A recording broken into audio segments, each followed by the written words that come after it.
berada dalam kesesakan, Engkau mempertahankan hidupku ini, dan tangan kananmu menyelamatkan aku. Yesus akan menyelesaikan bagiku.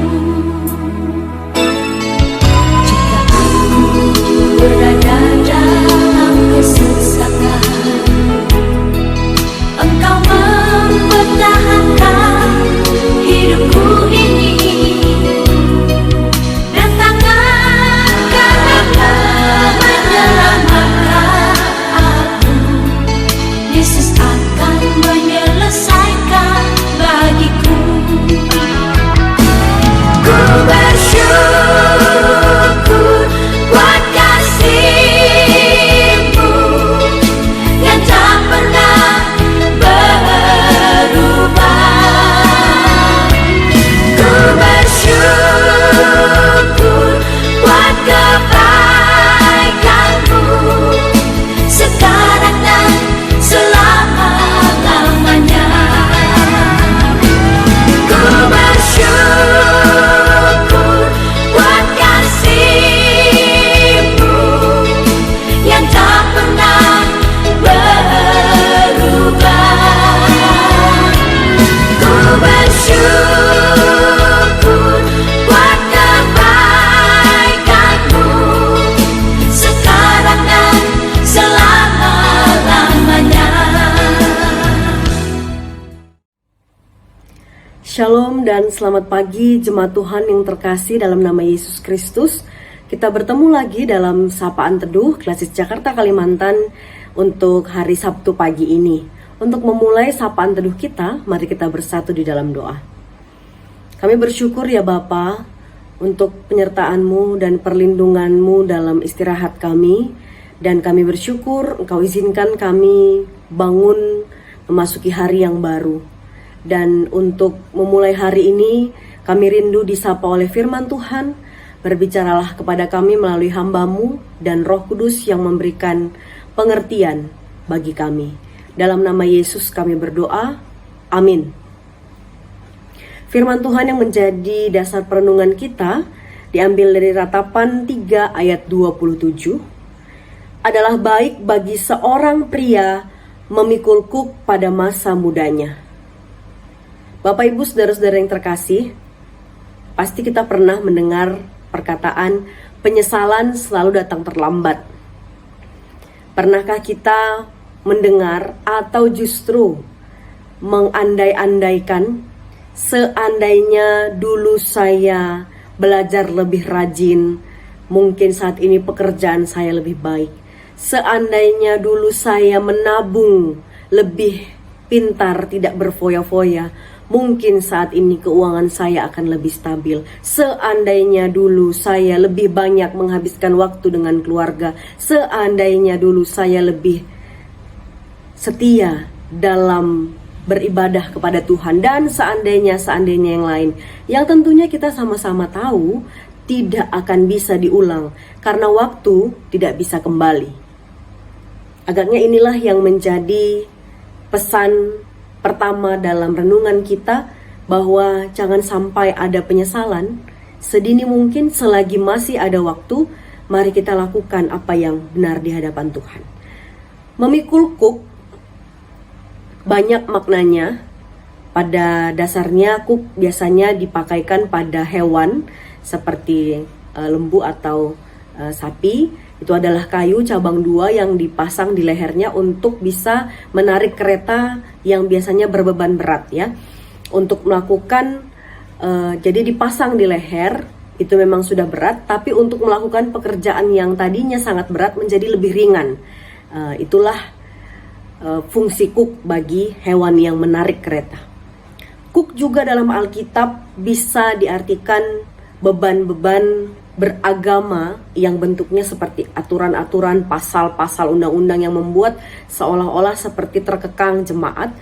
Dan karena itu di perjanjian baru Yesus pernah mengatakan, kuk yang kupasang enak dan bebannya pun ringan. Karena Tuhan Yesus mengajarkan bukan berdasarkan undang-undang tapi berdasarkan kasih kepada Allah.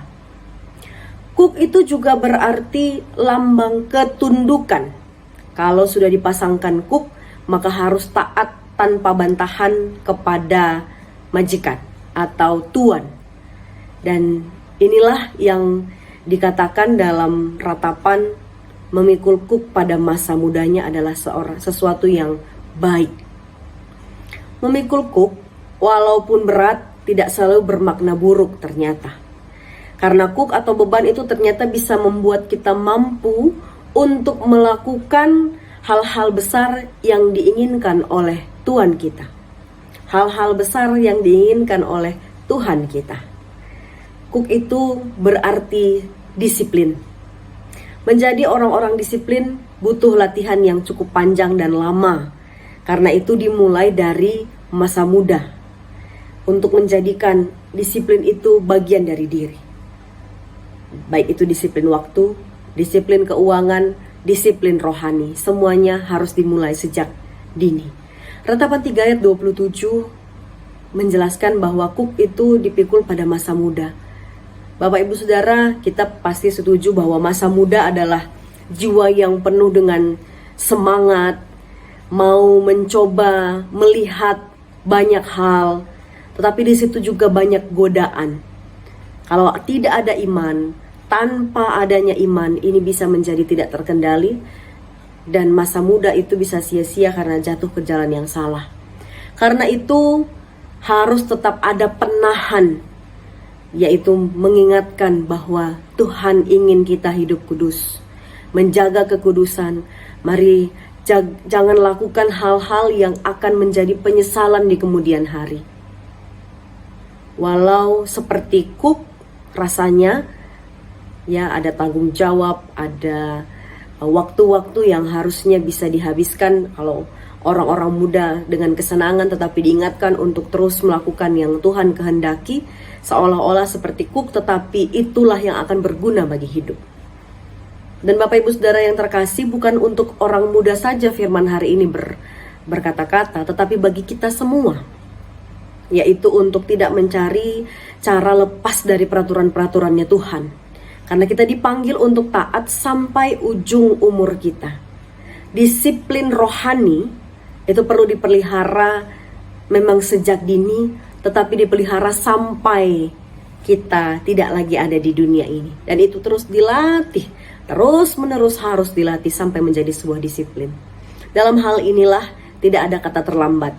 Sekalipun saat ini kita tidak muda lagi, selalu ada kesempatan untuk membangun sebuah disiplin rohani. Berdoa, bersateduh, membaca firman Tuhan, hadir dan terlibat dalam persekutuan-persekutuan di gereja secara disiplin. Itulah disiplin rohani. Mari bangun kebiasaan baik ini dan jangan lagi kita tunda-tunda. Tuhan Yesus memberkati kita semua. Mari kita bersatu di dalam doa. Kami bersyukur ya Tuhan untuk firman-Mu yang boleh mengingatkan kami pada hari ini untuk memelihara disiplin rohani. Bukan kami anggap ini sebagai beban yang berat, tetapi ini untuk menjadikan kami lebih kuat dan lebih disiplin untuk kebaikan kami. Tuhan yang mampukan kami, baik orang-orang muda, begitu juga kami semua yang sudah lanjut usia, untuk terus setia dalam disiplin rohani kami Tuhan. Bapa di surga, pada hari ini juga kami berdoa bagi Runggun Palangkaraya dan Pos PI Pangkalan Bun. Tuhan kiranya memberkati semua jemaat di Runggun Palangkaraya dan di Pos PI Pangkalan Bun. Tuhan berkati dalam pekerjaannya, dalam pelayanannya, majelis gereja. Tuhan tolong dalam melakukan tugas pelayanan. Pendeta kami, Pendeta Dasma Turnip dan keluarga, Tuhan yang mampukan menjadi pemimpin jemaat, dan Tuhan berikan kesehatan juga. Tuhan senantiasa mempersatukan hati jemaat Tuhan dan para pelayan-pelayan gereja Tuhan untuk boleh memberikan pelayanan yang prima, pelayanan yang terasa dan berdampak, dan itu semua untuk menyenangkan hati Tuhan. Terima kasih Tuhan, kami akan memulai aktivitas kami hari ini. Kami tetap berserah pada Tuhan. Apapun yang kami kerjakan kiranya berkenan bagi Tuhan. Ini doa kami dan kami mau sempurnakan di dalam nama Yesus Kristus yang sudah mengajari kami berdoa. Doa Bapa kami kita ucapkan bersama-sama. Bapa kami yang di surga, dikuduskanlah namamu, datanglah kerajaanmu, jadilah kehendakmu di bumi seperti di surga. Berikanlah kami pada hari ini makanan kami yang secukupnya, dan ampunilah kami akan kesalahan kami, seperti kami mengampuni orang yang bersalah kepada kami. Dan janganlah membawa kami ke dalam pencobaan, tetapi lepaskanlah kami daripada yang jahat. Karena Engkaulah yang punya kerajaan dan kuasa dan kemuliaan sampai selama-lamanya. Amin.